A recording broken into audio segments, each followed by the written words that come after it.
자, 오늘 청취자분께서 보내주신 매튜 헨리 주석 민수기 9장을 가지고 한번 깊이 들어가 보려고 합니다. 오늘 우리가 살펴볼 이야기의 배경은 광야인데요. 정말 막막하고 거친 땅이죠. 그런데 바로 그곳에서 이스라엘 백성에게 아주 중요한 두 가지 사건이 펼쳐집니다.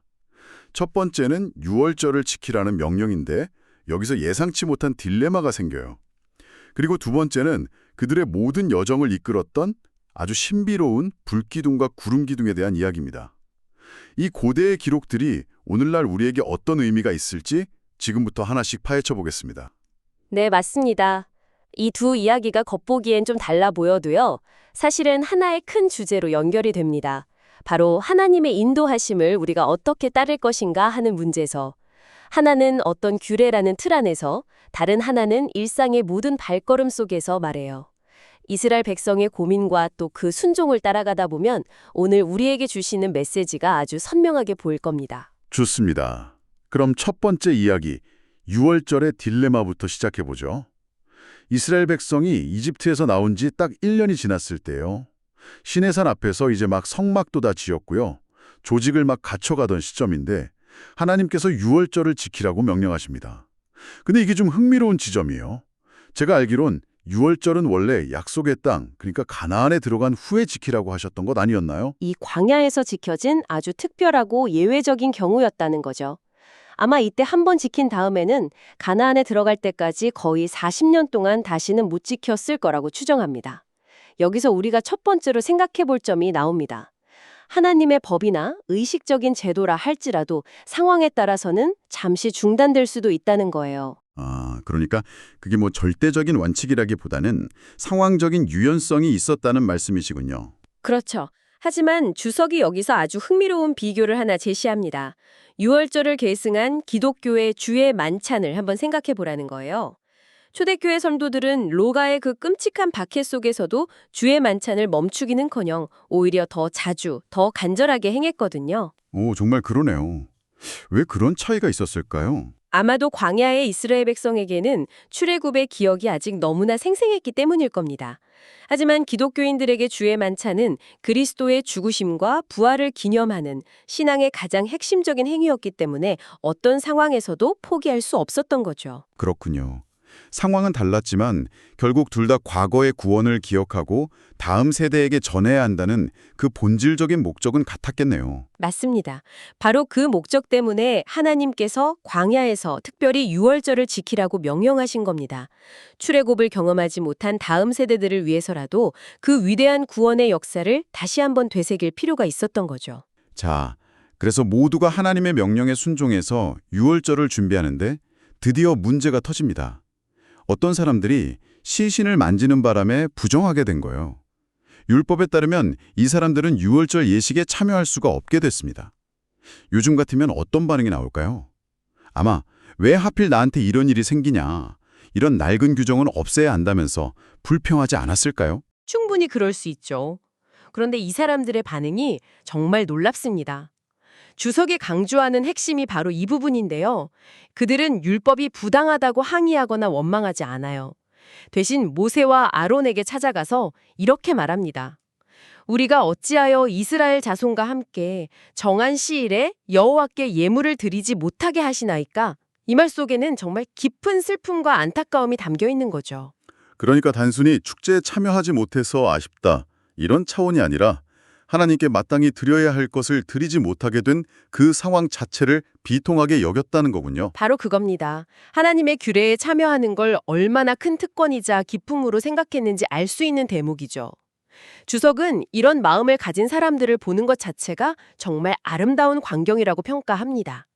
그리고 또 한 가지 지혜로운 점은요. 이들이 자기들끼리 논쟁하거나 섣불리 판단하지 않고 영적 지도자인 모세에게 문제를 가져갔다는 사실입니다. 네, 어려운 문제에 부딪혔을 때 권위 있는 상담자를 찾아가는 지혜를 보여준 거네요. 그렇죠.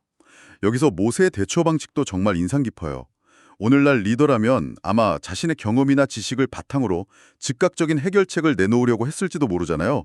그런데 모세는 그러지 않죠. 기다리라. 여호와께서 너희에게 대하여 어떻게 명령하시는지 내가 들으리라. 이렇게 말합니다. 정말 중요한 포인트입니다.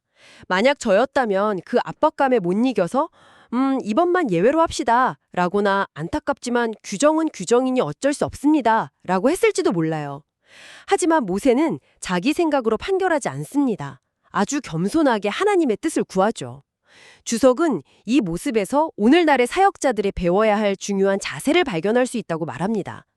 성급하게 결론 내리지 않고 신중하게 하나님의 말씀에 귀 기울이는 태도, 이것이 리더의 가장 중요한 덕목이라는 거죠. 물론 지금 우리에게는 모세처럼 하나님과 직접 대화할 수 있는 통로는 없지 않습니까? 그럼 우리는 이 원리를 어떻게 적용할 수 있을까요? 좋은 질문입니다. 우리에게 직접적인 신탁은 없지만 대신에 기록된 하나님의 말씀, 바로 성경이 있죠. 주석은 이것을 율법과 증거의 말씀이라고 표현하는데요.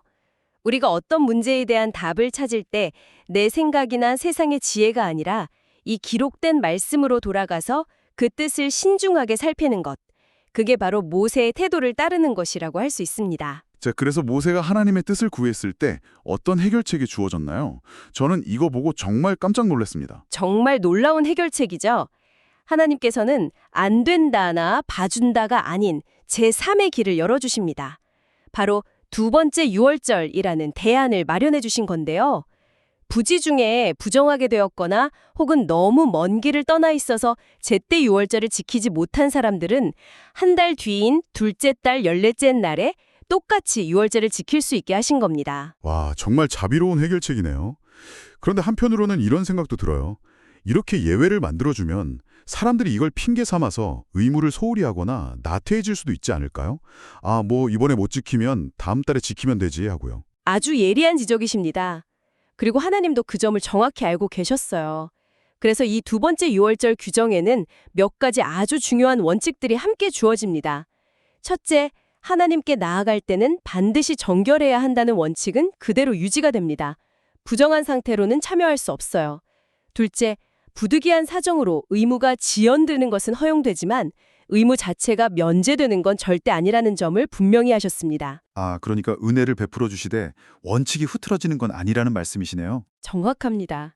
그리고 아까 지적하신 그 나태함의 문제를 막기 위한 강력한 경고도 포함되어 있었어요.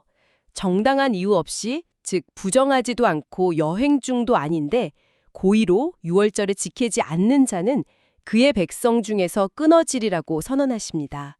이 자비로운 규정이 나태함의 변명이 될 수 없도록 아주 단단히 못을 박아 두신 거죠. 와, 정말 빈틈이 없네요.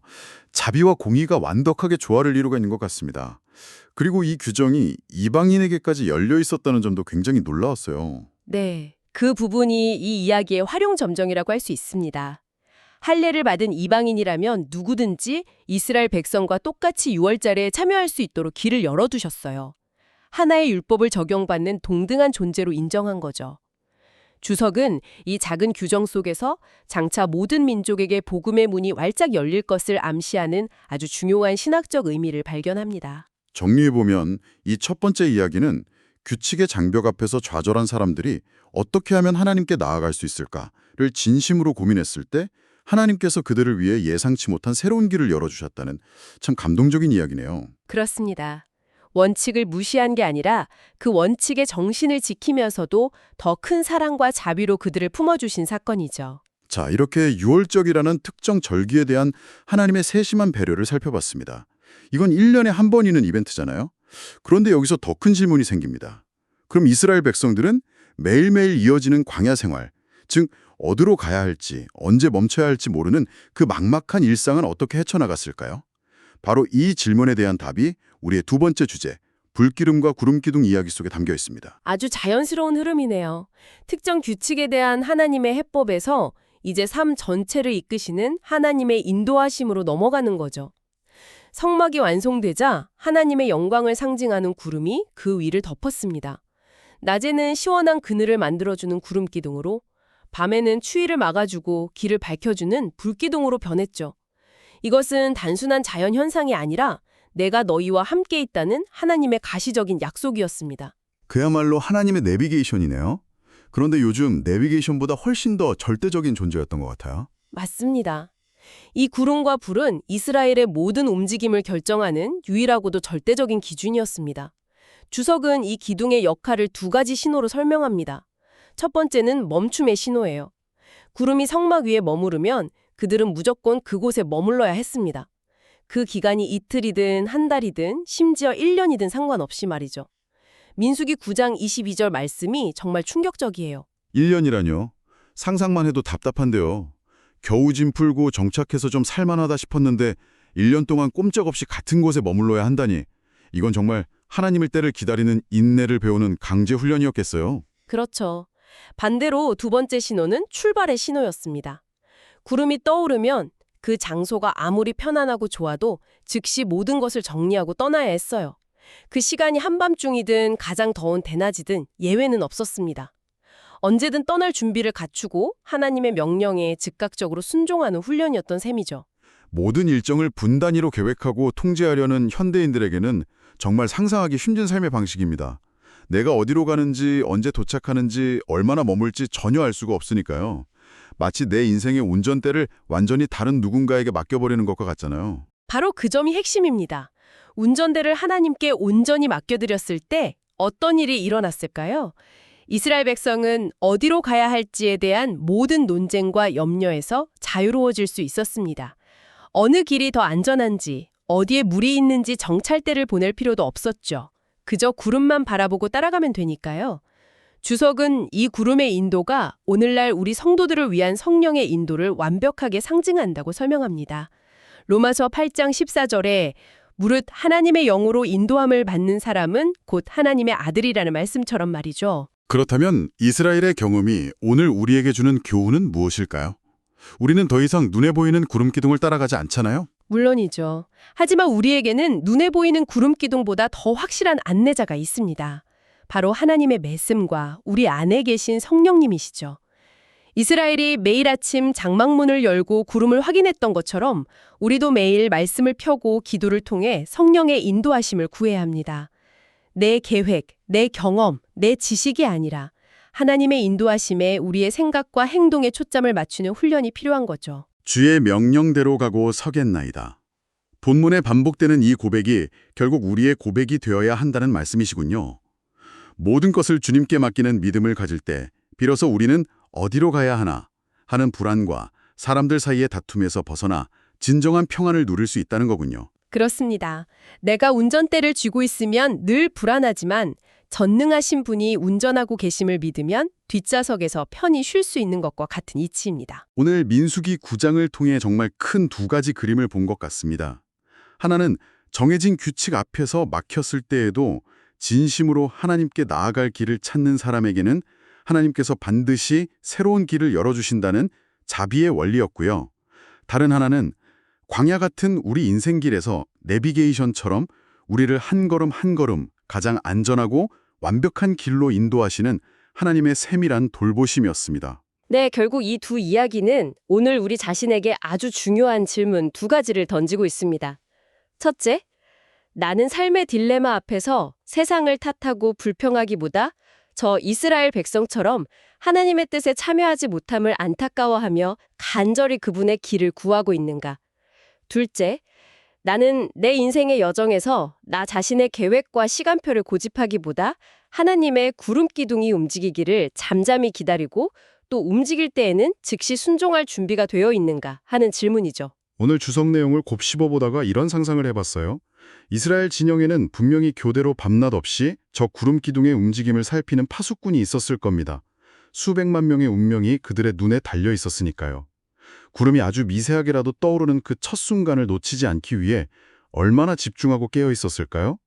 그렇다면 오늘 우리의 삶에서 하나님의 인도하심이라는 신호를 놓치지 않기 위해 우리가 세워둔 영적인 파수꾼은 과연 무엇인지, 또 어떻게 하면 그 신호를 더 민감하게 포착하며 살아갈 수 있을지 청취자분들도 한번 깊이 생각해 보시면 좋겠습니다.